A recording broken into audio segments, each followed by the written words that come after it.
Well, we were talking about Star Wars before you, which led me to this thought, which was like, okay, well, the 20 years in which we were all waiting for the Star Wars prequels was also like this weird the beginning of the end of history, right? In which all the phantasms of the left were also kind of doing a similar fan fiction. Are you saying like the new moment of Marxism is like the prequels? Actually, holy shit! DSA I kind of think that's right. Episode 1. Oh man! Bernie Sanders is Jar Jar Binks. Wait, so you're telling me it's only getting worse? Yeah, so far. That's what they say. It has to get worse before it gets better, Kevin. Yeah, that's right. Only way out is through. That's exactly right. So there will be a flash of brilliance at some point, which is Rogue One, right? Yeah. And then there's, of course, and then Andor. Yeah, and then what was the really fucking stupid final end to the sequel the sequel trilogy, the somehow Palpatine returned one, you know? Man, I guess I haven't been paying attention because I don't know what you're talking about. Dude, yeah, that's the one where like Luke, Adam Driver gets weird. Luke's just like a weird old man, and he's like, that was in the second one, or the first and the second one. But there was the one. You're talking about the one that's like Speed, but like in space. No, listen, the one that ended the trilogy. That's what I thought. The last one. You didn't see it. You never watched it. Wait, so shut up. I'm asking them. You're talking about the prequel thing, or are you talking post? You're talking about post Disney. What was the sequel trilogy? Yeah, the Disney. It's the last Disney one, where they did the next three after Star Wars instead of prequel. I got you. Yeah. Yeah. I think I did see them, but I think my it was brain like the just return of Skywalker or something. Right. Yeah. I think I was honestly, with how disappointed I was with the prequels, I was actually stoked that Disney acquired Star Wars, because I figured, hey, they're just going to dump so much ridiculous amounts of money, and there are enough super nerds about Star Wars that they're going to produce some good shit in here, right? And then just nearly every single thing, with the lone exception of Rogue One and Andor, that they pumped out after that has just been such vapid pablum that I can't. You consume it. It's like biting into cotton candy. It's just gone. You know, like I don't remember it. It's like the Marvelization of all fiction is basically. It's like biting into a dryer lint that was designed to look like cotton candy. Yeah, undigestible. Not even cotton candy. Yeah, sends you to the hospital. So the first one was the cotton candy thing, like Kevin said, where it was like, oh, there's fucking TIE fighters and X-Wings, and this is cool. Wait, but this is kind of lame because it's just a regurgitation of the whatever. Yeah. Maybe the next one will be better. And then it was the lint. Then they were feeding you the fucking lint. Yeah. Well, we were talking about nostalgia, and like something I'm watching come around is like people feeling nostalgia for the prequels. Because they were, maybe like generation. They were younger children than when us. they came out. Yeah, my wife, so it's like, Anne she loved the prequels because she grew up on them as a little kid. Yep. Yeah, like that's Shaylin. It's fine. That's what she grew up with them, and it's funny whenever I hear people say, "Oh yeah, but they were made for children." I was like, "Oh yeah, all of that fucking." Like the hours of dialogue about trade disputes and embargoes. Yeah, that was for children. You know what else was made for children? Like when Luke Skywalker was trapped in the ice and he was about to be eaten by a Wampa, and he like used the Force to take his lightsaber and he cut his arm off. Well, kids were so much older then; they're younger than that now. Yeah, to quote Bob Dylan. I was just watching. IQ levels are dropping too, so. Yeah, this is an aside, but we mentioned Lucasfilm, and I was when I go onto YouTube to like watch the Winter Olympics highlights, and also like sometimes things drop there earlier than on podcast apps. I'm not sure why, but something came up in my algorithm, and it was like a short Lenin documentary with a watermark for Lucasfilms on it, and I was really confused about that. I think it's just a gag. I don't think Lucasfilms has gotten into the Bolsheviks yet. Yeah. Well, let's get started. I wonder if we're going to be at war with Iran when I wake up tomorrow. Yeah. I hope not. One of the things that I heard is that the U.S. generally tends to do airstrikes when there's no moon, which means tonight is the next time there's no moon until next month. So if what's the purpose of that? So there's no natural light or least amount of natural lights so people can't like tell what's going on.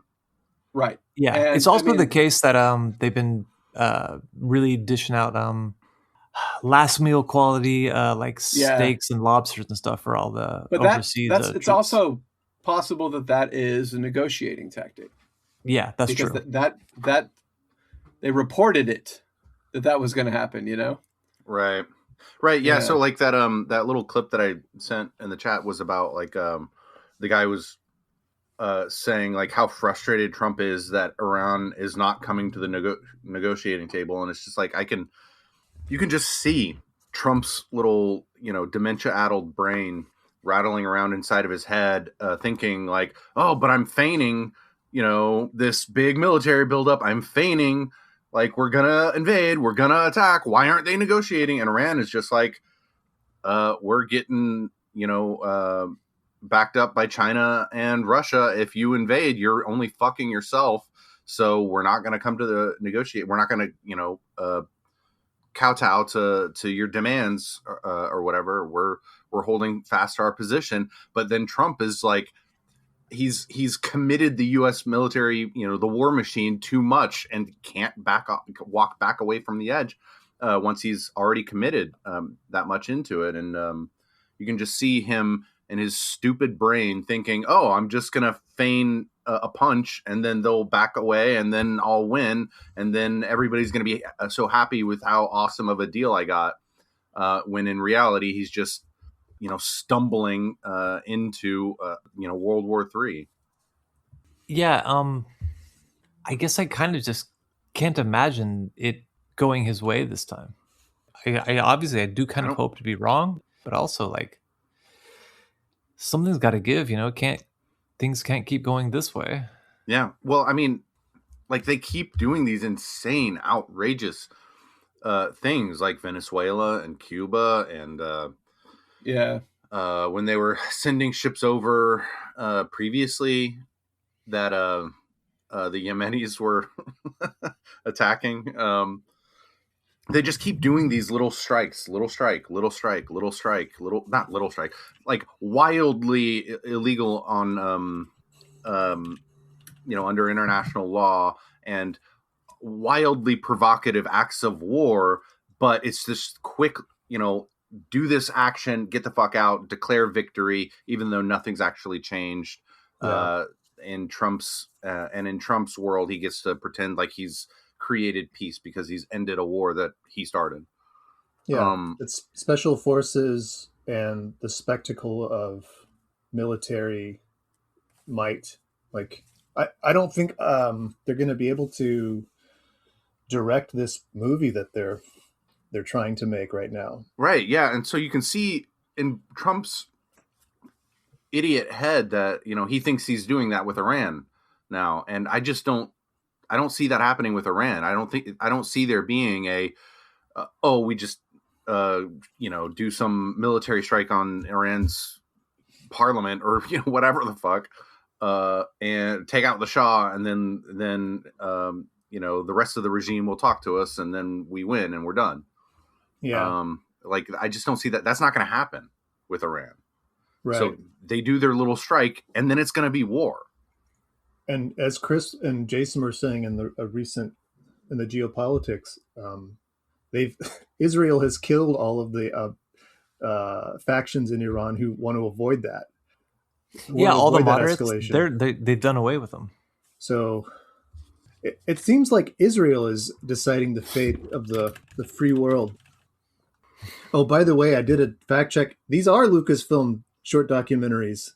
There's a whole bunch of historical documentaries that were companions to the adventures of young Indiana Jones. So interesting. Well, let's get started. Yeah. All right. Hello and welcome to the Regrettable Century. It's all four of us today, and we are tackling An interesting subject. In the past few years, we kind of jokingly say all the time, well, turns out the Tankies were right. And we decided we wanted to do a little bit more of a structured discussion and a few readings about to what extent the Tankies have been right. Because all four of us come from the Third Campist Trotskyist tradition and shared the same sentiments about what is referred to as Stalinism, Tankieism, or Tankism, as I've seen it referred to in those documents, which I never would have ever said, or Tankieism for that matter, or Marxism, Leninism, any variant offshoot of actually existing socialism or state socialism, as they refer to it. We all thought of that very similar to the way that liberals / anarchists do, as authoritarian aberrations, right? Yeah. Like I wrote in my notes, I have something like I don't remember what it says. Anarcho-liberal / third campist. Mm-hmm. Like that's one view of things, and it's one that I guess I won't speak for anyone else, but I guess I'll say I'm still just recovering from a little bit. Oh, for sure. Yeah. I suppose I'm still recovering from it in ways that maybe I'm not self-aware about, but as far as the ways that I'm aware about, I'm definitely over that. I think Chris has said it best whenever he said that the Tankies are not beating the being right allegations. Yeah. Yeah. I think Chris also once referred to himself as an eco-Stalinist. Yes, I did. I mean, as far as the sort of tongue in cheek, but only kind of. Yeah. The position we all come from, it's almost like papering over. Like some of these articles we read, there's this de facto presumption of what a left position even is, as though that hasn't always been contested. Through the past 2 centuries, the 20th century specifically, all of the different iterations of communist politics have been deeply contested. The Cold Warification of everything led certain people in the Trotskyist camp to basically see the United States and the West as like the more progressive camp in the world. And then others made a alternate calculation.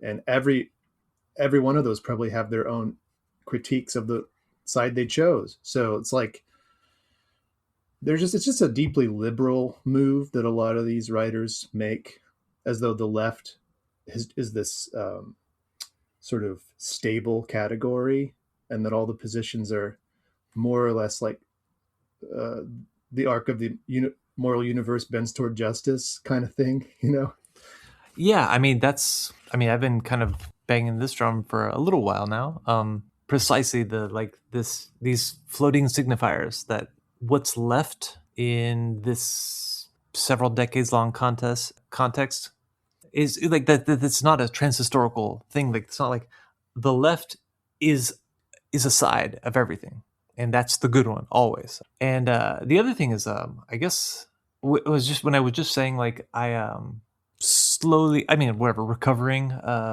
anarcho-liberal third campist. I say that also, again, tongue in cheek a bit, because I'm the person who regularly talks about Debord and the Situationists, but also it was recently as the other day I was defending a Trotskyist political formulation. To me, these things are circumstantial, or they are just like the left. These things are they're not like in this context. This is the best way to look at it, but in another context, it might not be. And that's when it comes to this phenomenon of the kind of the new Tankies, the Neo-Stalinist wave of in politics.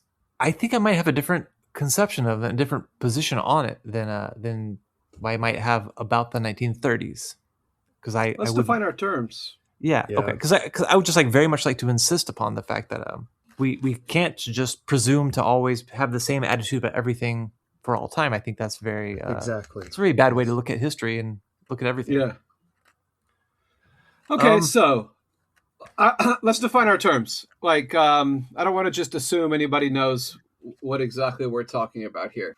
So, when we say the words Tankie, Stalinist, Marxist-Leninist, whatever, in the context of this discussion, well, what we're doing is we're using terminology that is used by groups and people that are to the left of actually existing socialist states, the USSR.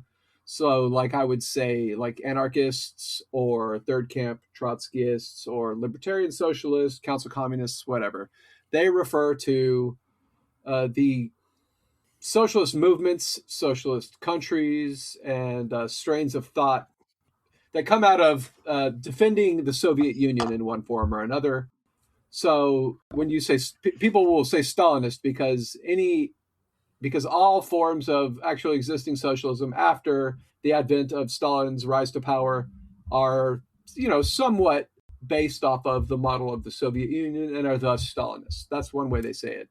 Right, like Gorbachev is just the nicest Stalinist. The nicest Stalinist, right. Tito is just a Stalinist who wasn't aligned to the Warsaw Pact. It's very flattening and stupid. Yeah. And it totally totally erases like the very fact of Khrushchev initiating this whole period of de-Stalinization explicitly on the world stage. All of these like attempts to reform, they become meaningless. Like the term Stalinist first comes into use in the 1930s. It's coined by Lazar Kaganovich, and he says, "Shouldn't we be calling ourselves Stalinists because Stalin is our great leader?" So it's a self-designation by people who are like, "Oh, we like Stalinists." Just like the word Trotskyist it's an epithet, and it's actually coined by in 1905 by a cadet named Pavel Milyukov. And he's saying, "Oh, he's referring to Trotskyists as the Trotskyists are the dangerous people because this is the revolution." And then Tankie means, I think, more than one thing. Like it kind of first came into existence in the Communist Party of Great Britain. It was like people who were supportive of Khrushchev's political decision to send in Warsaw Pact troops to put down the Hungarian revolt in 1956.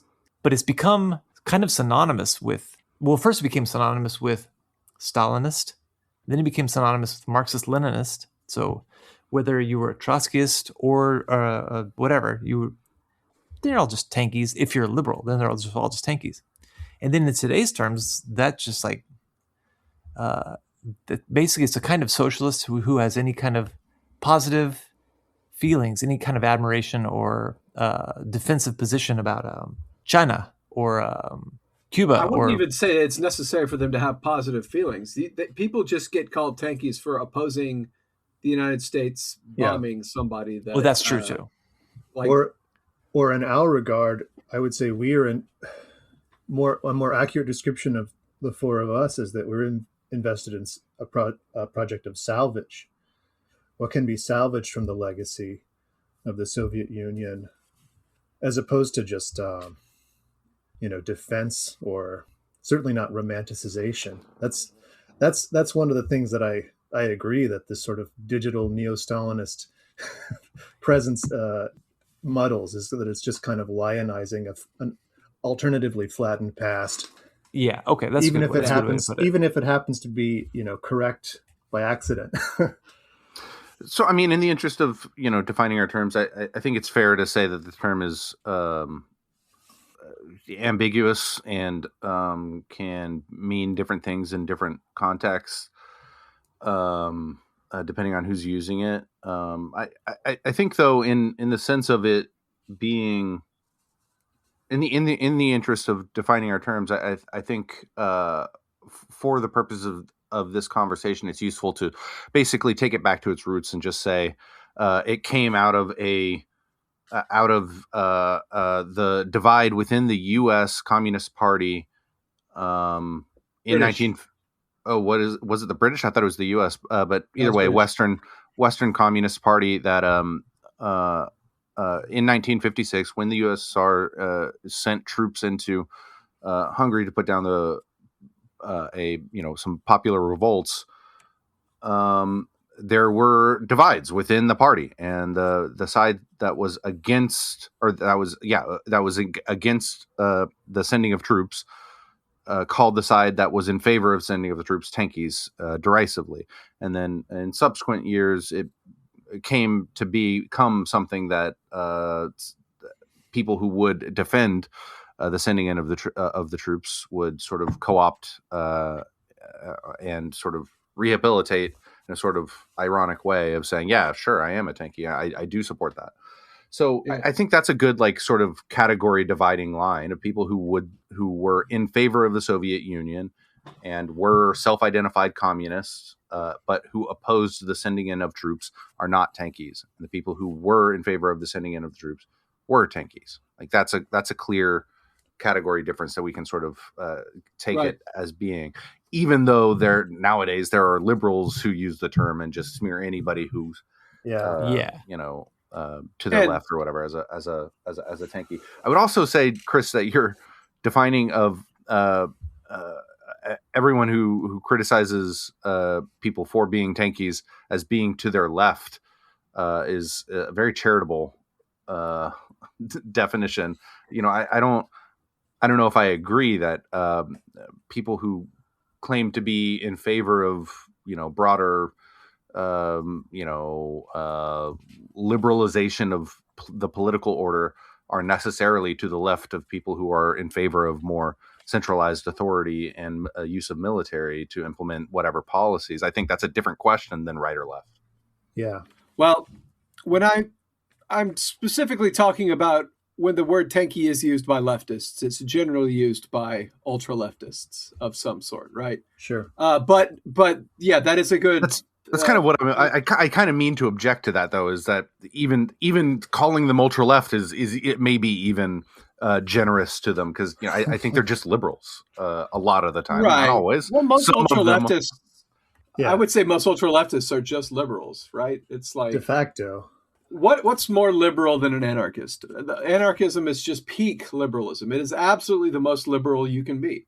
I mean, this is part of why your point is well taken, but I think that, like, one of the things I would also like to just to touch on for a second is that generally these people refer to themselves as Marxist-Leninists, and most Marxist-Leninists do not just take up the Tankie epithet as like a self-descriptor. They think that's stupid and crass, and it's generally the edgelord, the edgelord counterparts of the alt-right shit posters that do that on, like, because most serious Marxist-Leninists I know do not refer to themselves as Tankies. Of course not. But to your point about the pejorative use of the term, we've mentioned before, by virtue of that, Code Pink falls into the sort of Tankie. I've called them Tankies tongue in cheek. I said the Code Pink was too tanky for the ISO.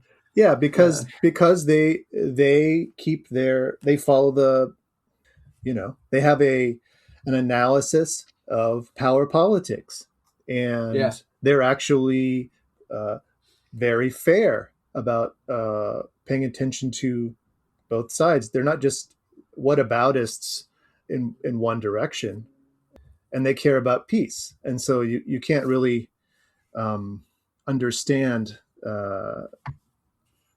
what lies in the way of peace without having a thorough criticism of NATO and the Western intelligence agencies. Yeah, and it's actually that particular framework that makes me become one of these people who's like, that's fine. I would rather accept the pejorative. It's like, fine, Tankies. Like, there's this meme that was popular for a little while, where it was like, it's just it was just a bunch of different pictures, and it was like Asada Shakur and Fidel Castro and Huey Newton, like a bunch of heroes, and it just said Tankies, like with quotation. It's like, yeah, that's what you mean by Tankies. And okay.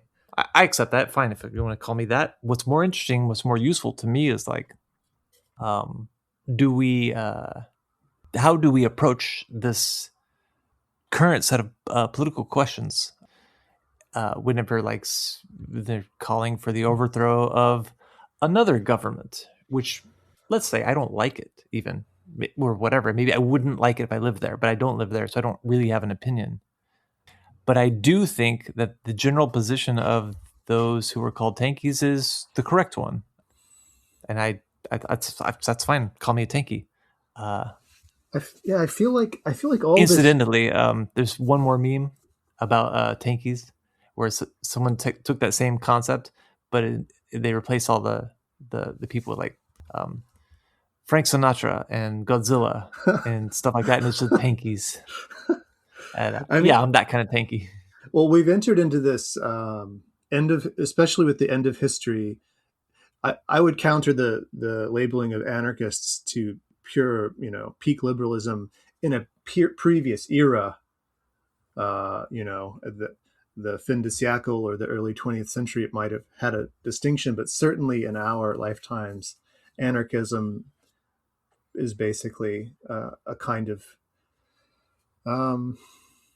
we enter into this anti-authoritarian ideology that is, like I said earlier in our text thread, like a kind of a spiritual praxis, which has a lot of appeal when I think about like our faith practice.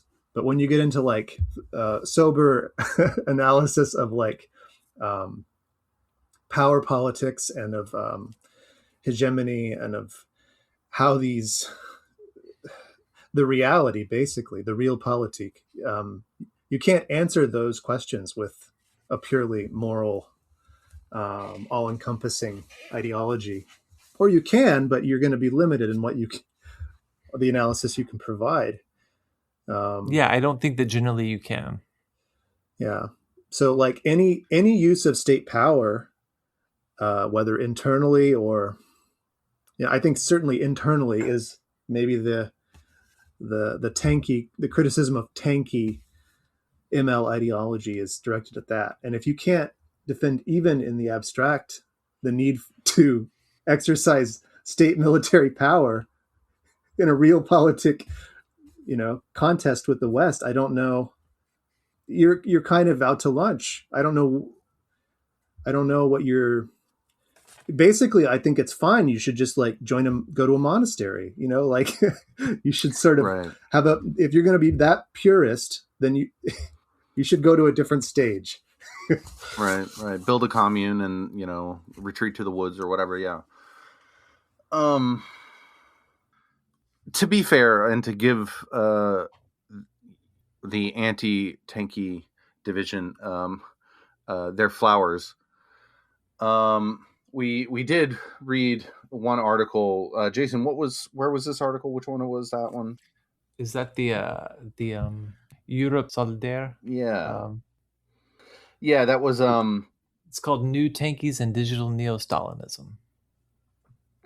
Yeah, and it made some valid points about what Chris referred to as the sort of left counterpart to the online alt-right, who are, not but edgelords and provocateurs whose entire politics consists, top to bottom, in full, wholly explained as an aesthetic that they wear for the purpose of provoking outsiders and gaining acceptance with insiders. Those who are in on the joke, sort of thing. And it's not tied to.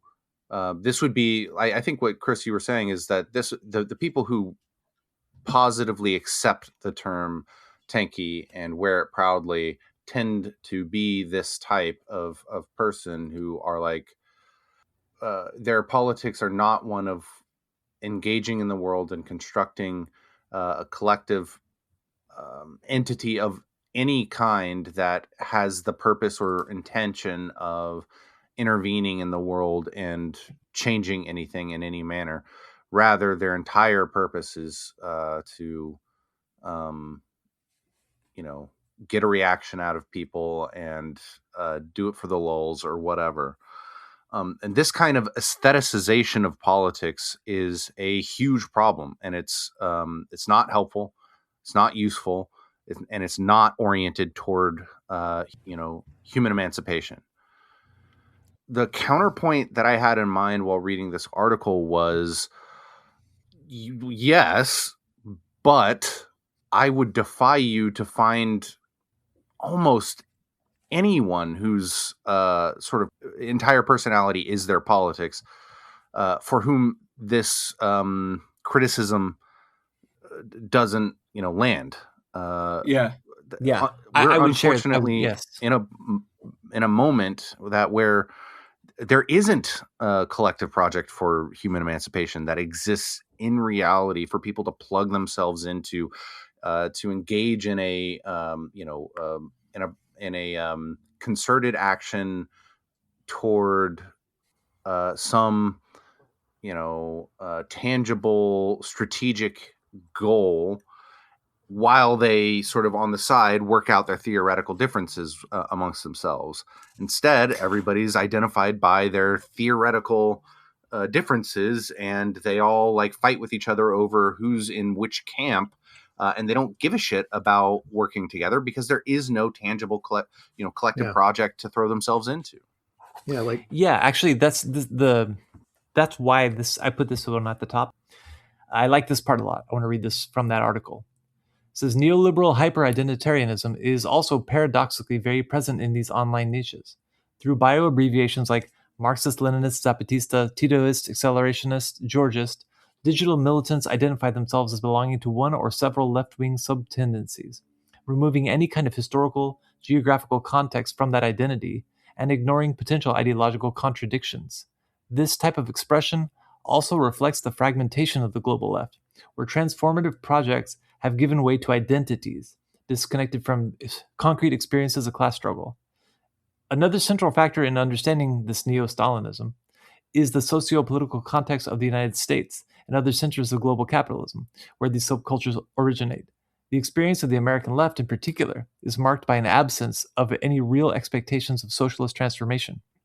And that, to me, that's the main argument. Because I remember, this is in 2010 when I went to Caracas, and I was one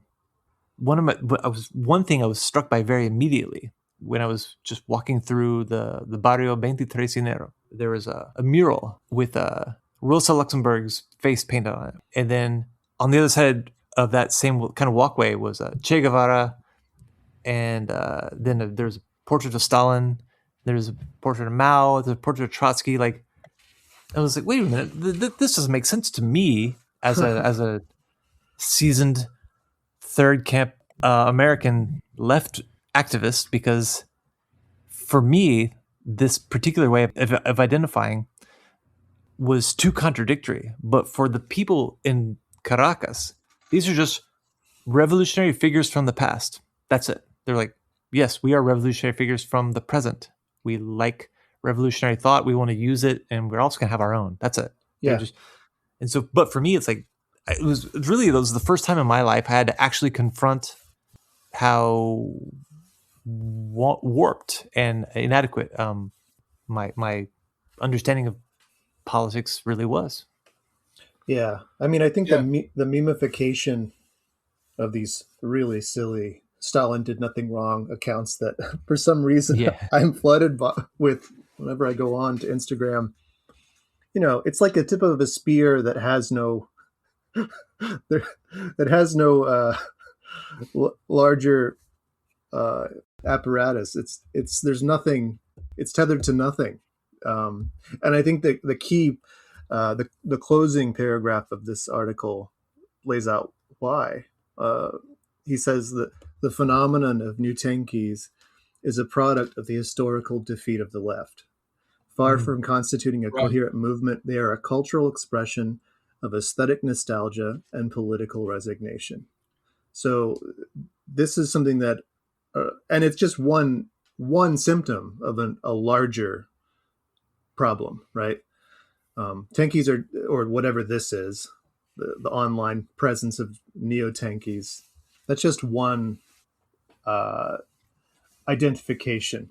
There's other versions, like Kevin said, but yeah, it all comes from this defeat, and people are messily trying to salvage in very cardboardy ways some alternative, and that's why we get Daddy Stalin memes. But and that's why you can get the Daddy Stalin memes from people who are members of the Democratic Socialists of America, and they argue for why you should like block walk for like Zoran Mamdani, and then also they talk about how they make it like Enver Hoxha jokes about like bunkers. It's like, because that's these things are formally incompatible, but they're not really. Hello everyone, it's Chris, just dropping in to remind you that we have a Patreon. On our Patreon, we post 4 extra episodes a month, 2 of which are bonus episodes, and the other 2 are geopolitics episodes. You also get access to our Discord community, which has a zone for social interaction, but it's also where we plan and discuss our reading groups. So if you'd like to be part of our reading group, or just part of our community, please join the Discord. We've also got a merch store. We have a couple of t-shirt designs up, and you can pick what color t-shirt you want, whether you want short sleeve or long sleeve, or we have a couple of different styles of t-shirt that you can pick from. So if you'd like to help us out by throwing a few dollars our way via merch, please head on over to the link which is in our Patreon bio and in the show notes. Lastly, remember to like and subscribe and leave a review on your favorite podcatching app. All that stuff does all the magical internet things that drive people towards listening to our podcast. So, helps out. Okay, back to the show.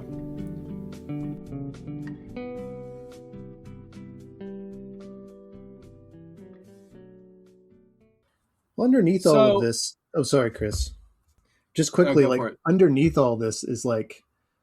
There is a tension back to like what I was saying about realpolitik power, great powers, and realpolitik between them. There's a real tension between that and having like a principled political praxis, and we've talked about that with regard to China, with regard to Soviet Union, or any number of actors. Hey, so somebody's tapping on their desk or something? Oh, that might have been me. Anyway, there's a tension between reality and having a sober analysis of realpolitik, and then like having political principles that are sort of foundational, and they're going to reach tension when you have great powers in contest. So like you have a kind of tanky position that it's always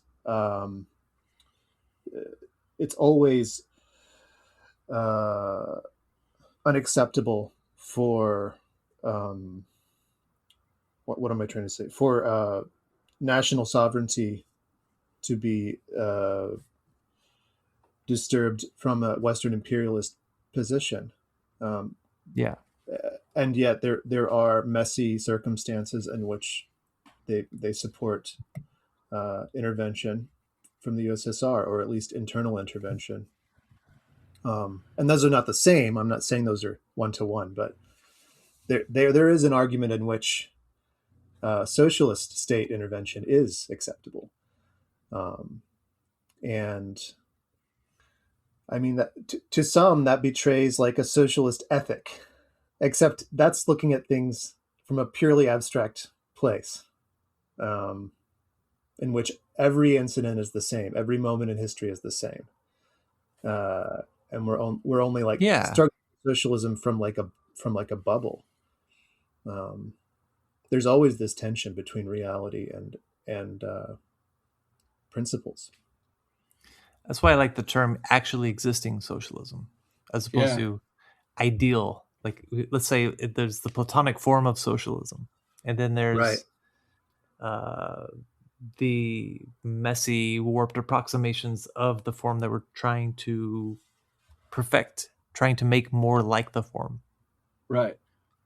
So the dichotomy here between like the way that this is talked about by people who are Marxist-Leninists or supporters of actually existing socialist states is that there's, Western Marxists or Western leftists that are just sitting up in ivory towers constructing their Platonic form of socialism and theorizing about it, while there's the people in the third world and, on the periphery fighting for their existence against, U.S. imperialism, trying to create a better world.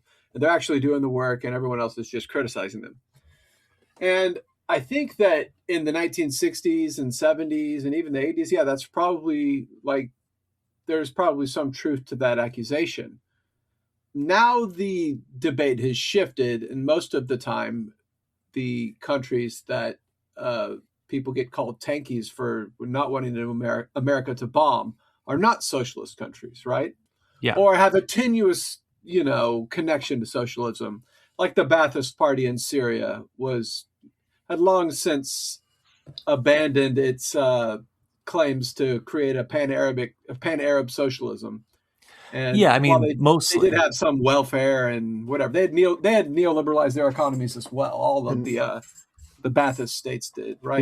Even more so, Gaddafi was strongly in the socialist camp decades ago.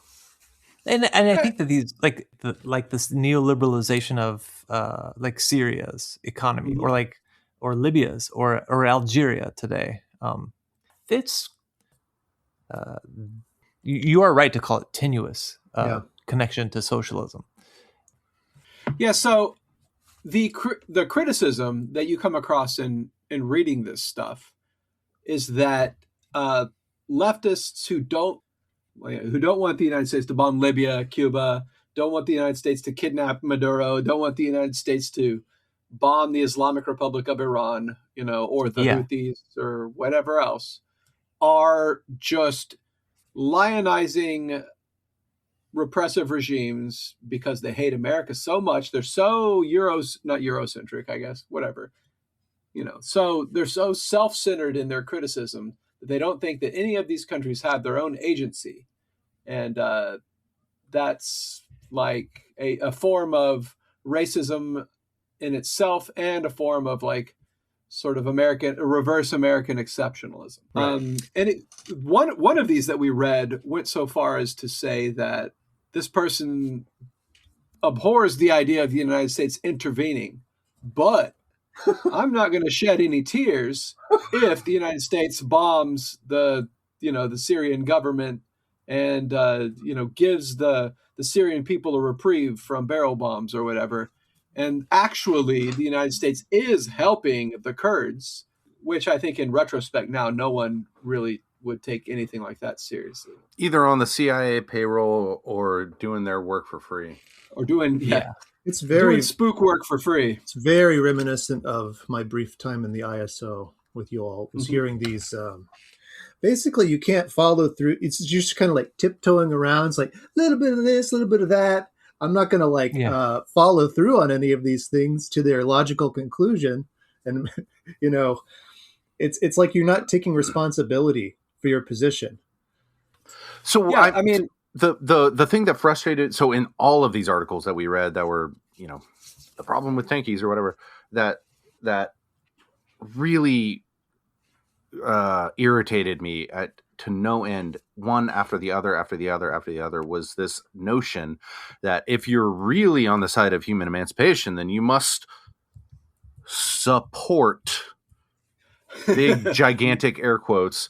Post correctly. Yeah, exactly. The side that's in favor of democracy and whatever. Well, which side is that in Syria, by the way? Let's. For the purposes of this point, I will let's pretend that their imagined democratic protesters are a genuine force in society or something like that. Yeah.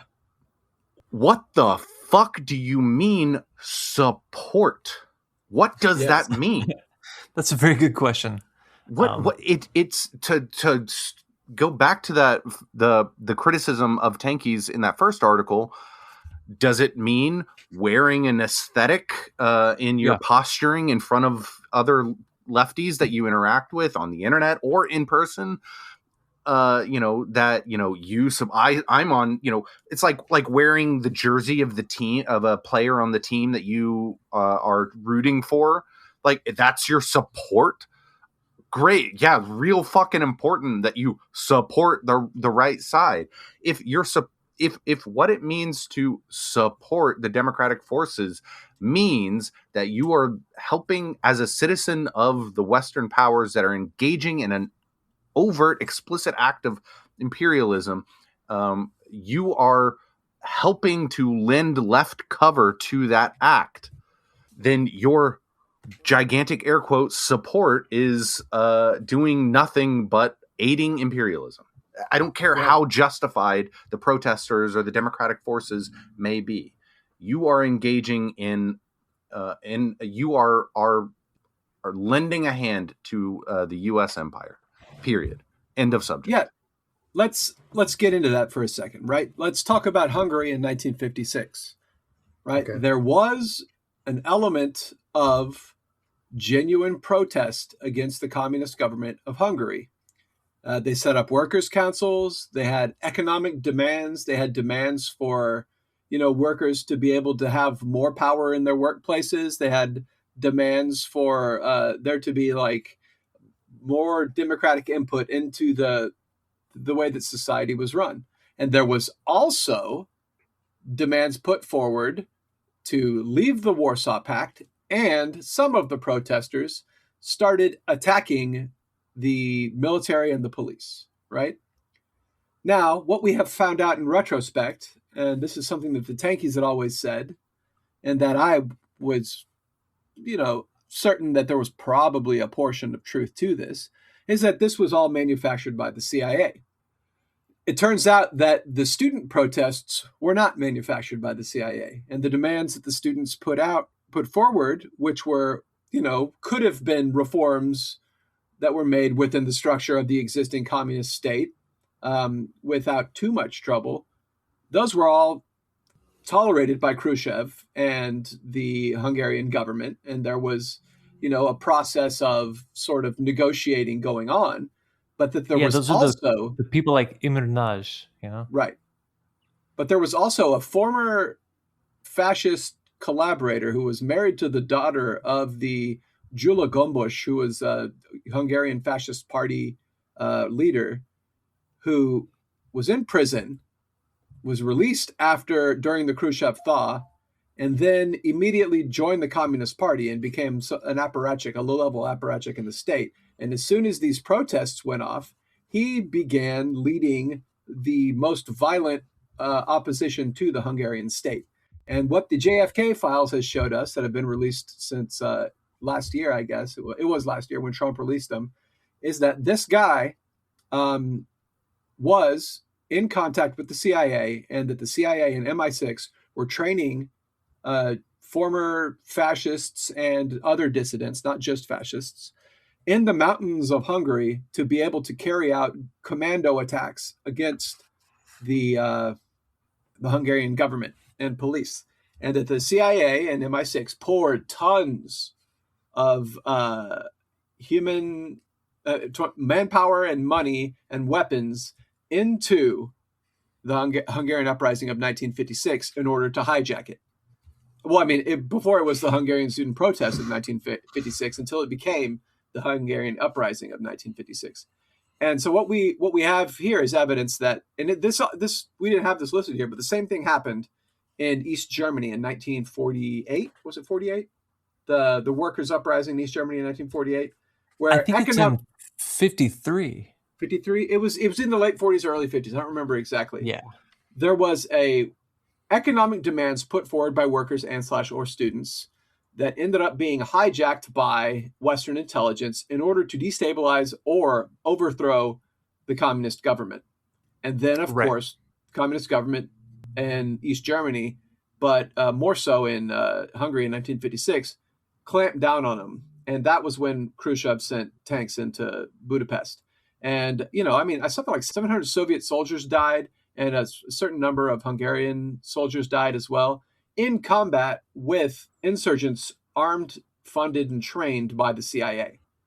So, there was legitimate grievance. There was legitimate protest, and it was done by students who were communists who wanted to change the government.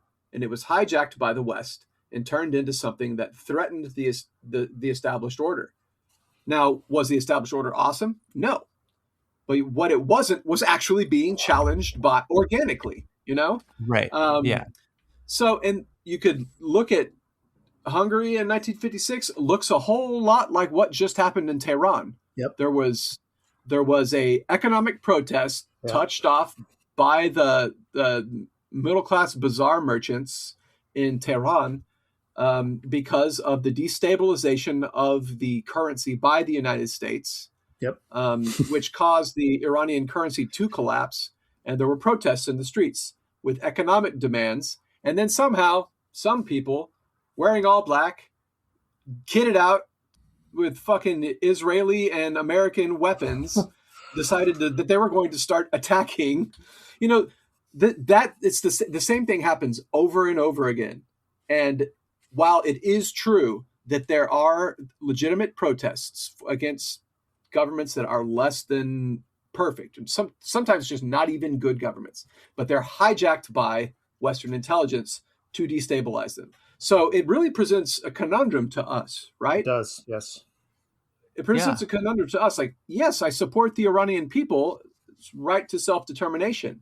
But what that doesn't include is Israel hijacking the protests and trying to turn Iran into a new Syria. Oh yeah, Syria is another one, right? Yep. Yeah, I mean, where the United States funded the Al-Qaeda offshoot, whose stated goals were to create a new caliphate in Syria that would purge the land of Jews and Christians and Druze and Alawites and other versions of Muslims that they didn't think that they thought were heretical.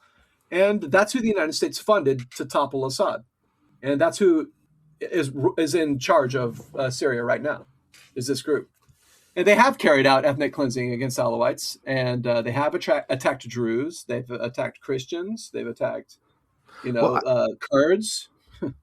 No, exactly. And I think the conundrum that's presented dissolves as soon as we recognize the fact that there is no material project that we can engage in support of popular forces trying to assert collective their collective worker self-management or whatever it is in these various countries that are the target of U.S. imperial aggression. And the second that we start trying to justify it and say, oh, well, these are actually probably the good guys, like we would say, the forces in Hungary in 1956. The second you start doing that as a citizen of the West, then you are running left cover for U.S. imperialism. That is the only thing that you're doing. So the best thing that we can do is say that it's none of our business. The West needs to stay the fuck out. Period. End of subject. Always, everywhere, without exception. Even if we think that the people on the ground are actually good people and we like what they're doing, we would want to support them if we were there.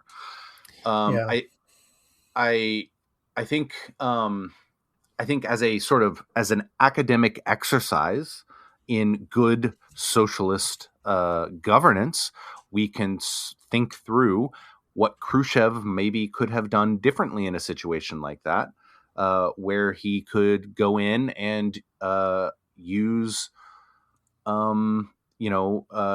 tactics of co-option rather than mere repression. Going in and saying, hey, protesters, let's sit down. Let's talk. Let's see what reforms we can implement that would make you happy. To bring point of order. That's what they were doing before the uprising portion of the. Well, then great. Yeah, I mean, good. Like, keep doing that. And but that's what support them looks like, right? Yes. In a world that is materially constituted by a given set of political forces, right? There is the USSR, there is the United States, there is the Iranian regime that exists there, there is Israel, there is, these are the forces that exist. And we can imagine all day long about our utopian dreams of popular uprisings and whatever else. But when the reality of what the political forces exist on the ground don't involve that, then we have to play our part in this political reality, and not in our imaginations and not in our dreams, in a self-aware manner, in a way that recognizes the role that we are actually playing whenever we, lend our giant air quotes support to the protesters or whatever. I think you're right. That's why I have the attitude. That's why I take the attitude, the position that I do take about this concept of multipolarism, because there are some people who say that's just recreating the problem with more centers of gravity. That's not the solution. And then some people were like, and then some people are like multipolaristas who are like advocates of it, and I'm just like, it's kind of like it's gonna rain now. It doesn't matter if I support the rain. So it doesn't matter. It's going to happen. Right. So what I can have some impact on, however small, is my government, the government of my country. That's it. I do think it is a deeper conundrum than can be resolved, or that can dissolve in the face of admitting all that the three of you just did. Like, essentially, because of the forces of U.S. imperialism and Western intervention, which invariably co-opts any and every popular mobilization to its own benefit, means that we are not actually capable of having a materially internationalist project with potentially revolutionary popular movements, because as you've been thinking a lot about Africa lately, Jason, and the entire history of revolutionary movements in Africa have been, I mean, it's not real socialism. But also there's the reason why I wanted to do this conversation first. So it's like, this is to kind of, we can't really talk too much about the African historical or contemporary, let's call them whatever, developmentalist, state socialist projects, without first just kind of coming to grips with this broader theoretical conception that we're dealing with right now. Anyway, the point I'm making really is that we're kind of neutered, like in a much larger way than just not being able to support this or that popular movement. It's not only reducible to countries that the United States and the West is antagonistic towards. Like, the insidiousness of the Western intelligence agencies throughout the globe, and also the way that they are able to, historically, there's the governments, the good guys who win, like in Angola, and then what happens after? They're hollowed out, like the financial system surrounds them, or there's Vietnam, right? It's just very, I'm devolving it now, but it's an impossible position as an internationalist, I think, because everything can be co-opted, and then you're in this position of like, I think you can be a third campist with your critique, but that doesn't lead toward a politics, that can be enacted. So I do think it's a conundrum if we care about socialism.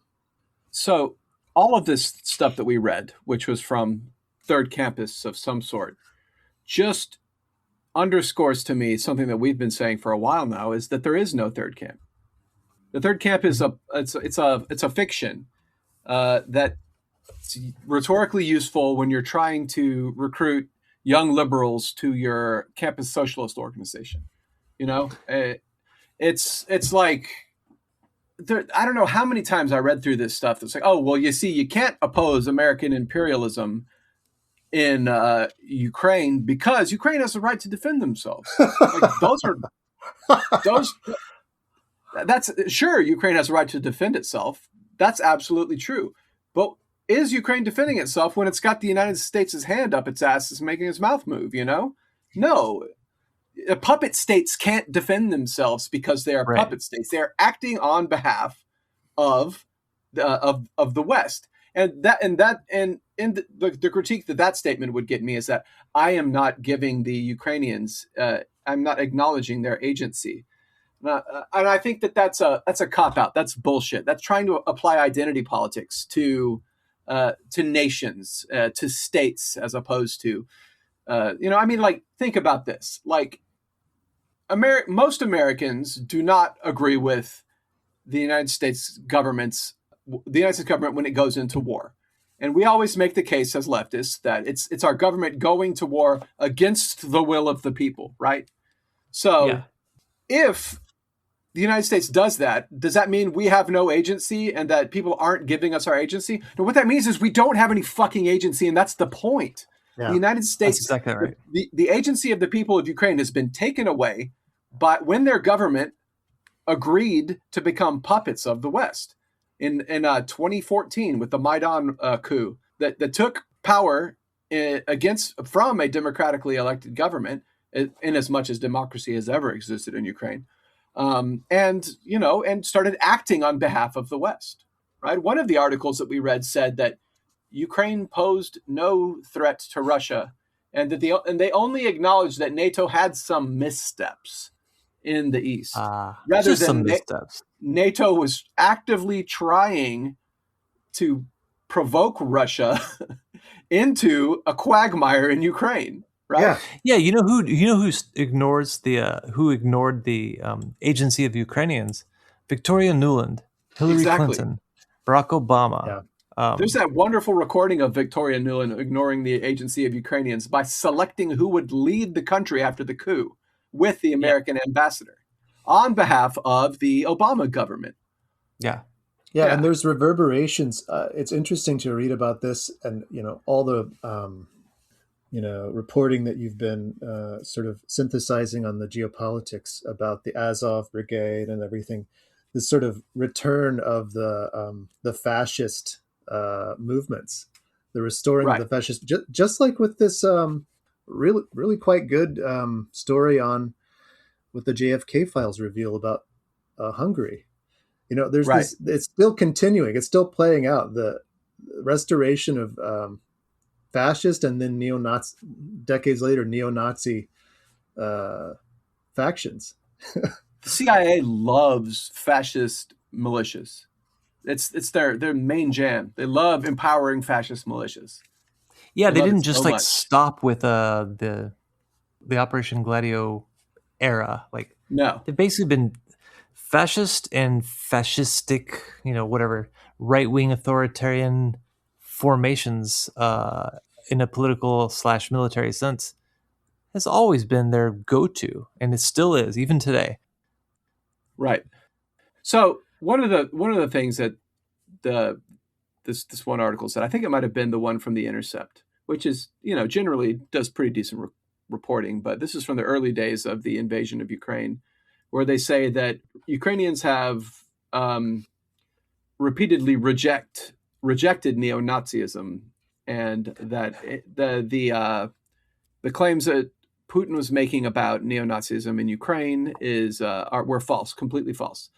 So what I've always said to that is, it is true that the overtly neo-Nazi parties didn't do well after 2014. They did well in 2014, and then sort of tailed off as they tailed off in popularity as the war in the Donbass dragged on and on and on. But the fascistic and the neo-Nazi and like hard right Banderite groups still maintained an enormous amount of political power through the fact that they were armed militias and the best fighters in the entire country, right? And what happened when Russia invaded is it helped legitimize the neo-Nazi groups. That's definitely one of the things that I think was sort of immediately evident. And I remember saying this at the very beginning. I said, I guarantee you this war will redound to the benefit of the worst people on all sides. And it has, for sure. I remember that.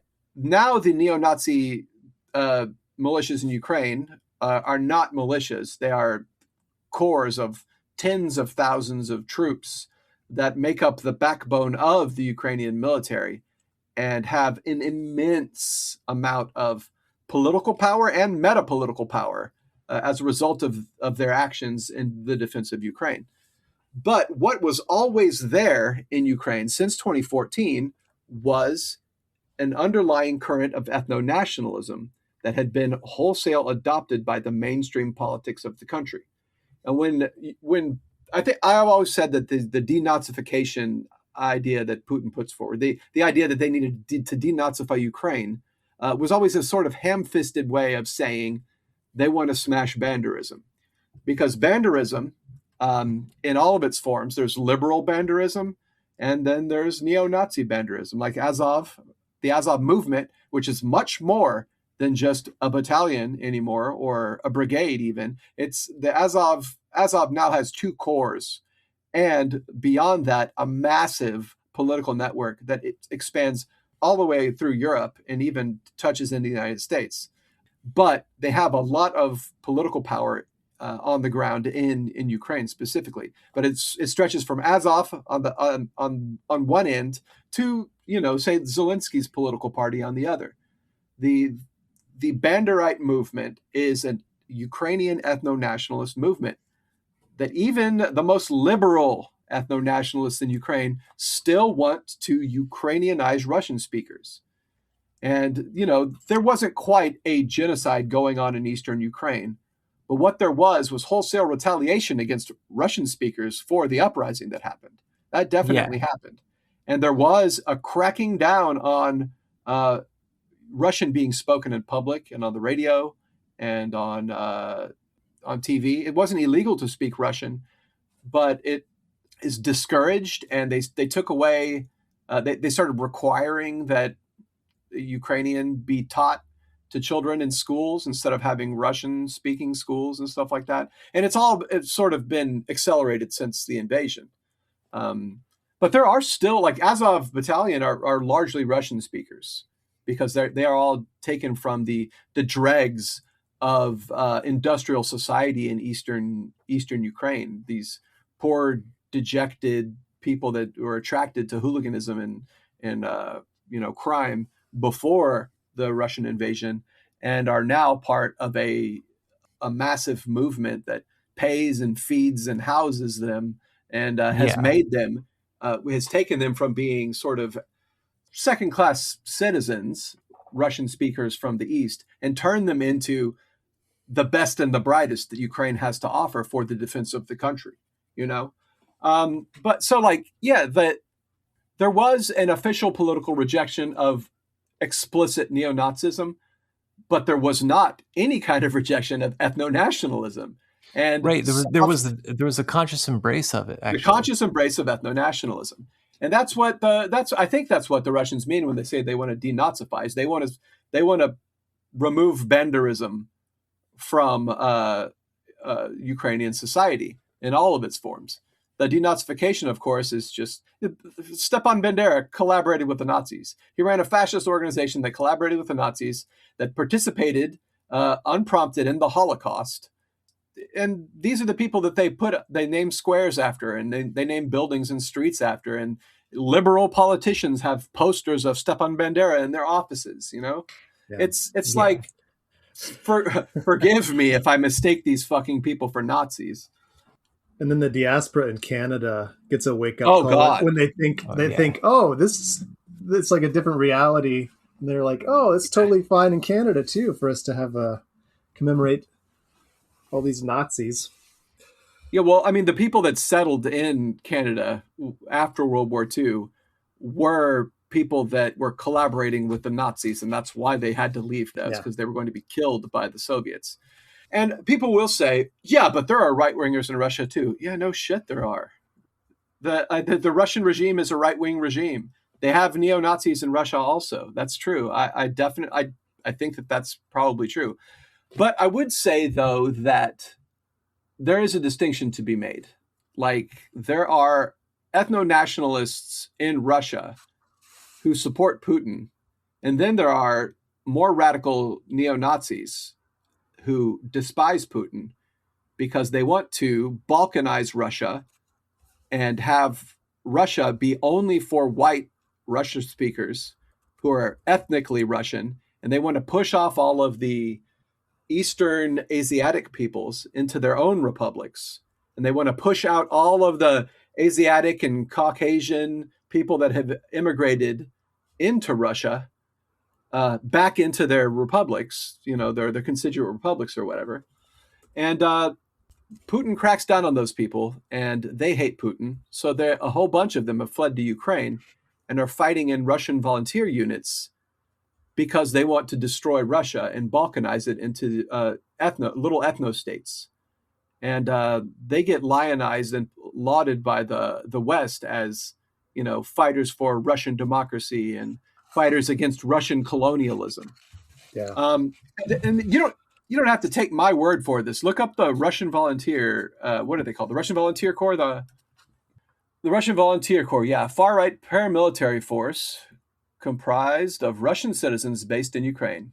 And one of the most prominent neo-Nazi groups in Russia is a sort of inspired by the Order of the Nine Angles and are neo-Nazi Satanists, as goofy as that sounds. That is actually their ideology. And they have a press in Russia that, or in Ukraine now, not Russia anymore, a press in Ukraine that prints in Russian that promotes pedophilia, children murdering their parents, school shootings, just depravity that will help collapse Western society, because they need to accelerate the collapse of society in order to have like a race war, which wipes out most of humanity, and then the pure white races can restart from the ashes of the collapse of humanity. And that is like that is the core ideology of not all but many of these hardcore Russian neo-Nazis that make up the Russian Volunteer Corps in Ukraine. So don't fucking tell me that there's not a significant number of Nazis in Ukraine. No one thinks that. No one inside of Ukraine thinks that. The only people that think that are liberals in the West, and by liberals, I'm talking about anarchists and leftists who support NATO as well. I was just thinking of, there are such positions as being sort of non-interventionists, like people that are not proposing military intervention, that are like, oh no, we should impose sanctions so that these regimes come to the table and enact reforms and so forth, like we did with South Africa. Of course, that was an entirely different context. But we did with Syria, that misses the Serbia. entire point that part of the reason why Iran is experiencing this tumult is because of the sanctions that have been put on them. And also, basically, the most repressive regimes, the West has made it impossible for them to reform. It's basically, if they reform, what do they think is going to happen if they bomb a country, bomb vital infrastructure, and fucking cause? It's just supporting intervention props up oppressive regimes. Absolutely, totally. Sorry, Ben, I didn't mean to. No, but I was just saying, like, if the premise is that we don't want to intervene, we want them to reform. One of the reasons why there's not a proper reform process is because then they become malleable to becoming puppet regimes of the West. It is a conundrum. It is that's the Delcio Rodriguez. Yeah, exactly. Damn. Yeah. Yeah. So, I mean, I'm not saying it's a conundrum of what our position should be towards intervention, but it is a larger conundrum. Like, yeah, a global conundrum that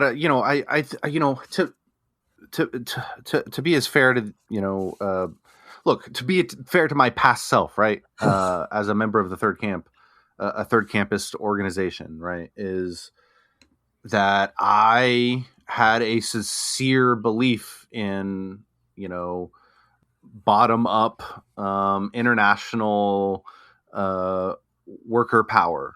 And I think a lot of people still believe in that. Sure, exactly. And I think a lot of people get taken in by this stuff are taken in by it because they have that's their priors, right? They come to the question with this sense of, I adhere to, the equality of all human beings and the emancipation of the liberation of humankind from oppression and injustice, wherever it is in the entirety of the whole world. That's a good commitment to have, but it's an easy one to get taken up by God. What was the term of it that Chomsky's kind of getting dragged through the mud these days for? Oh yeah, the compatible left.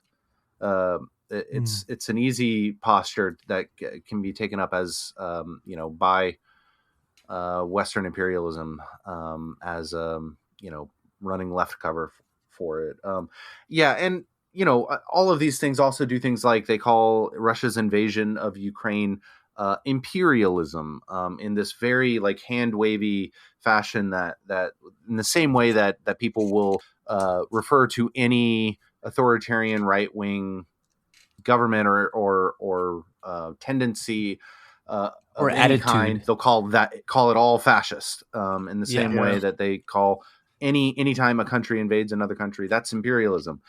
Well, we're not. That doesn't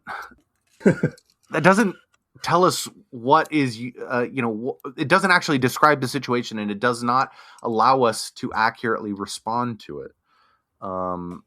It does not render the world more intelligible. Yeah, exactly. In fact, it does quite the opposite. Oh, that's something that Chomsky was always fairly good on. Maybe until maybe not so much in Libya. I was thinking earlier. Until about 2014, when he got married to his new wife, who came to him with very close ties to Epstein. Oh, Jesus. Yeah. It's funny. Actually, one of the things that I put down here was there's like a dichotomy between Chomsky and Parenti as like the two kinds of left-wing intellectuals, and as we come out as tankier than ever, I would say, to the extent that there is any whenever there is a conflict between those two, it's always Parenti. Parenti is always the one who's right, and Chomsky is always the one who's wrong. Oh, geez. Was that the end? Did we just reach the end? No. I mean, I don't think that's a good moment to end on, but I don't think so. It's just it's easy to make that determination when it's like, which one of them's in the Epstein files and which one's not. So there you go. There's your answer. So that means we can absolutely disregard anything Chomsky said from 2014 onward. Is that it? I think so. Yeah. Yeah. I mean, to be honest, I don't know of what he had said from 2014 onward. I don't know of Chomsky's work. He's criticized the BDS movement in favor of just championing the enforcement of international law, and he's been much softer on Zionism as a thing, as an entity, as a force. And but then he's also just been equally the same as he's always been about his very easy facile, I would say, anti-communism. I wonder if his views on Syria changed after he met Valeria. Is that her name? Valeria? Anyway, isn't that the mythical kingdom from Game of Thrones? Oh, Valyria, right? Okay, whatever. But like at one point, Chomsky was completely against Syrian intervention, and said that what Russia was doing in Ukraine, what Russia was doing in Syria by like lending support to Assad was not imperialism because it was done on behalf of Assad's government. Which is interesting because that's also what someone like Parenti or someone like Gus Hall would have said about Afghanistan. Afghanistan, yeah. Yeah. And then so this is fucking funny.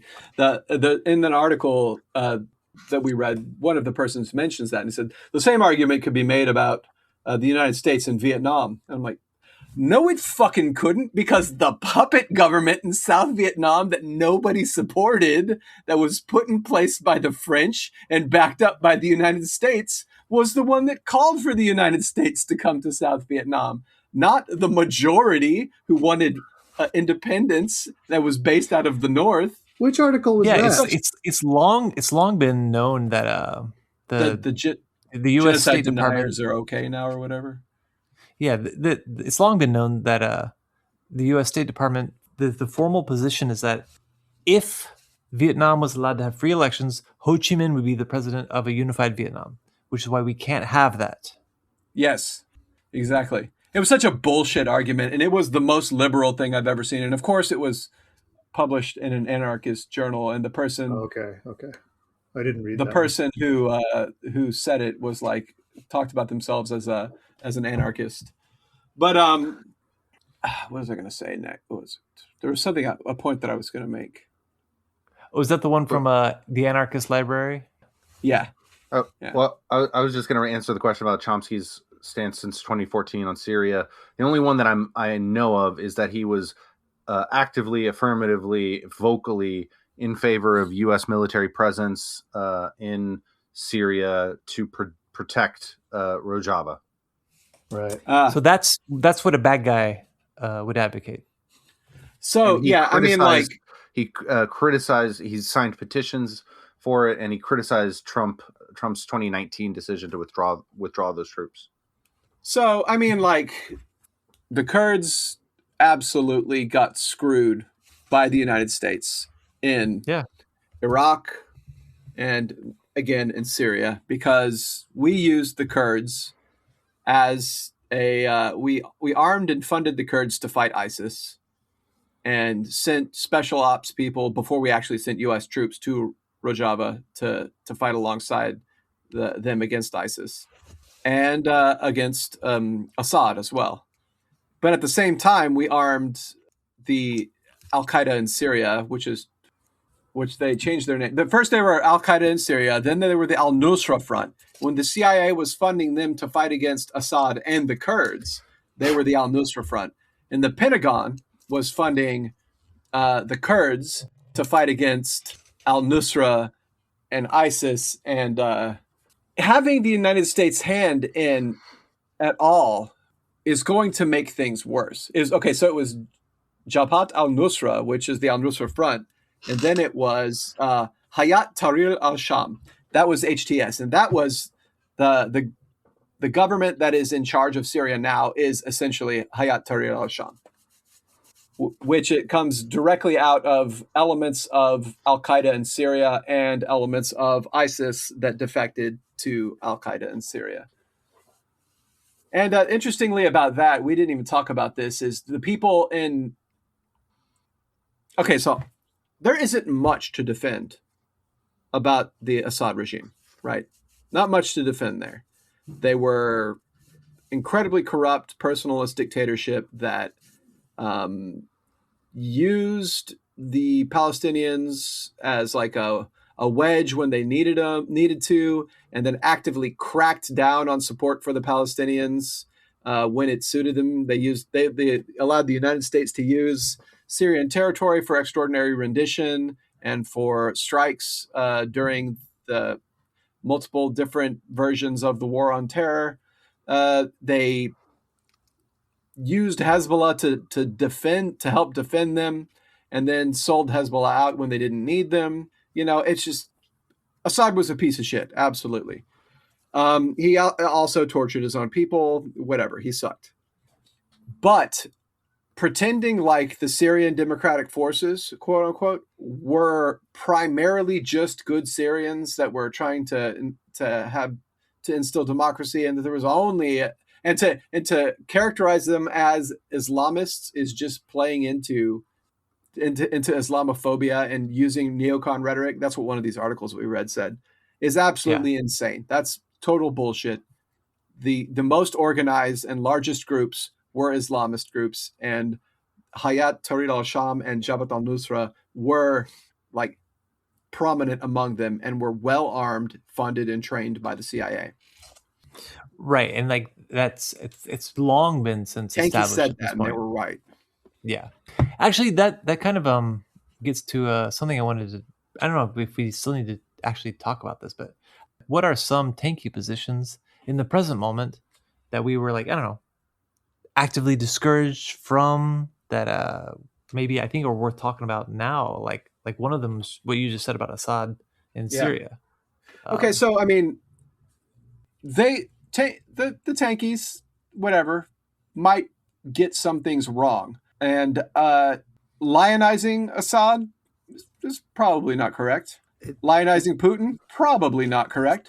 More correct, however, than supporting NATO intervention against them. You know, yeah, right. Where they get it wrong, it's because they're like, it's like, who it doesn't matter. Like, so what? They're cheering for, cheering on the sidelines for somebody who should be correctly regarded with more moral condemnation. If does psychic damage to authentic leftists in those countries, though, according to that one article that we read. Huh. Oh, that's yeah. true. Okay, yeah. Like that's. I mean, if we thought that there were. If we were playing D&D and doing psychic damage was, to like our teammates or something, was like something that like had a material consequence of some sort, then sure, that would matter. But it's not a reality. There is no material force to engage with that wherein this distinction matters. But there is a material force in which we're engaging with, where the distinction between being running left cover for U.S. imperialism and not doing that does matter.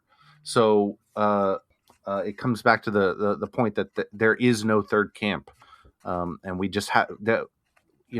We have to intervene in a world wherein there is, I've heard it criticized by the advocates of third campism that this side, that the tanky side of things, is engaging in an inverted American exceptionalism, where the only thing bad in the world is America, and instead we should be revolutionary defeatists who are against all of the imperial powers or something like that. And it's just this lunatic, ignorant approach to the world, where they're looking at Marxists who are existing in a world of inter-imperial rivalry, where there's a multipolar world and there were multiple imperial powers coming into conflict with each other. And the Marxist position was a universal revolutionary defeatism. We are opposed to all of the bourgeois powers and the imperialist powers. We want them all to lose. That is a different world than the one we live in. Yes. We now currently live in a unipolar world. That unipolar world is dominated by the United States and its Western allies' unipolar imperial hegemony. So in that world, the only Marxist position is to oppose the imperialist power. And if finer distinction beneath that is I don't want to say purely academic, but it is an academic exercise, and it's not. I mean, it's largely academic, yeah. But how much longer are we going to be in a unipolar world? Because this leads us back into a new multipolar world. And also, I mean, that's one question I had was, do we think there's something fundamentally distinct about the post-Cold War era as opposed to the pre-Cold War and the Cold War era? And what I mean is, do we think there's something distinct about the unipolar moment? And I think that Kevin, that I might just summarize your answer as a yes. There is no more socialist. There isn't a socialist camp anymore. There's Right. Cuba. No. There's China to the extent that it supports places like Cuba, which right now is not much. Not very much. And Yeah. to the extent that who's supporting Cuba is Russia. with humanitarian aid, but I'm still confused about what the how much fuel they're getting them. Yeah, I'm confused about that too, because Russia says, and so the Russian newspapers are saying they are either going to or are sending oil to Cuba, but like someone who's reporting, I trust for the most part, is Ryan Grimm, who reported that Russia said that they weren't going to. So I don't know. I haven't seen that anywhere else. But and they haven't gotten the oil yet. That's the biggest thing. They haven't gotten the oil yet. The biggest problem is like, send all the humanitarian aid. That's wonderful, but the lack of oil has knock-on effects. They're a huge part of the Cuban economy relies on tourism, and they are not getting any of that right now. And so they're just like, you import some humanitarian aid, but then when the tourism season is over and they never got any tourism, the local economy will have been utterly deflated. So China has also been sending them solar panels, and I know it's not going to completely replace their need for oil, but I think it will. You can't refuel planes that are landing in Cuba bringing tourists with solar panels. Right. That's true. According to it will allow them to. Cuba burns a lot of oil for their power plants, though, too. So apparently, there's a Russian oil tanker headed to Cuba right now. Actually, I'm knocking on wood over here. Hopefully, Godspeed. Hopefully that they decide not to fuck with Russia and allow it through. Yeah, blockade is. We'll see what happens. I was thinking to the extent that popular consciousness, rousing it, can create a material force, which is what the contest of public opinion is between the left, all the iterations of the left. I don't know what. So let's say that there is a sort of third campist idea of that. I don't see how there's any version of that in play because the entire popular or public opinion and popular consciousness, all of our power is how we can influence our own government. And we're not going to be able to influence the United States government to do something progressive on the world stage with an antagonist nation. The best we could possibly do is to influence it to be isolationist. So I think that as Western leftists, we have to have an order of operations in our gigantic, air quotes, support. And yes, regimes in other countries that mistreat their populace and, minorities, etc., are bad, right? But the F in the first outside, inside, last, right, of our order of operations here and our foil has to be United States imperialism. United States imperialism is the thing that we theoretically have power to stop, right? As American citizens who can vote and pay taxes, the only thing that we nominally have any sort of control over is whether or not the United States goes and bombs other countries, subverts other countries, whatever else. That's all that we can do is stop them from doing that. And stopping the United States from being involved, making the United States isolationist, as Ben said, would allow for authentic movements in Syria or authentic movements in Iran, authentic movements in Russia, Ukraine, wherever, to break out and seize their own destinies.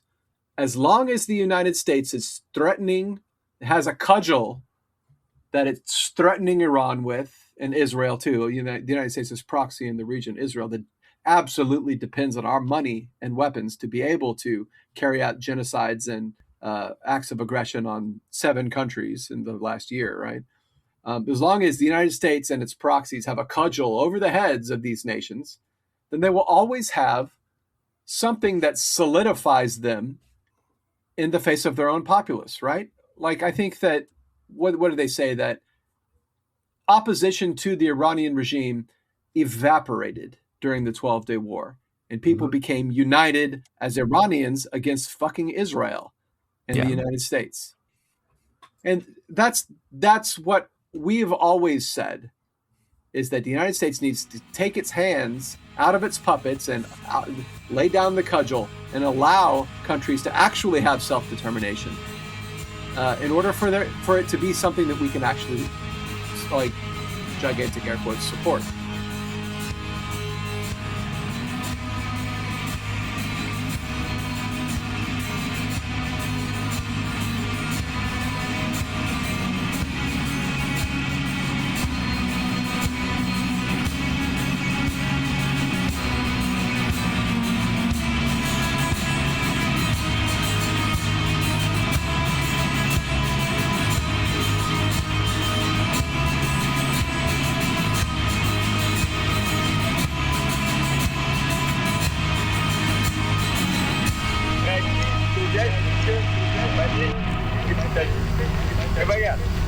Рабочие и крестьяне не смогут прожить без нас некому будет установить порядок, определить работу, принудить к труду. Без нас все развалится и государство распадется.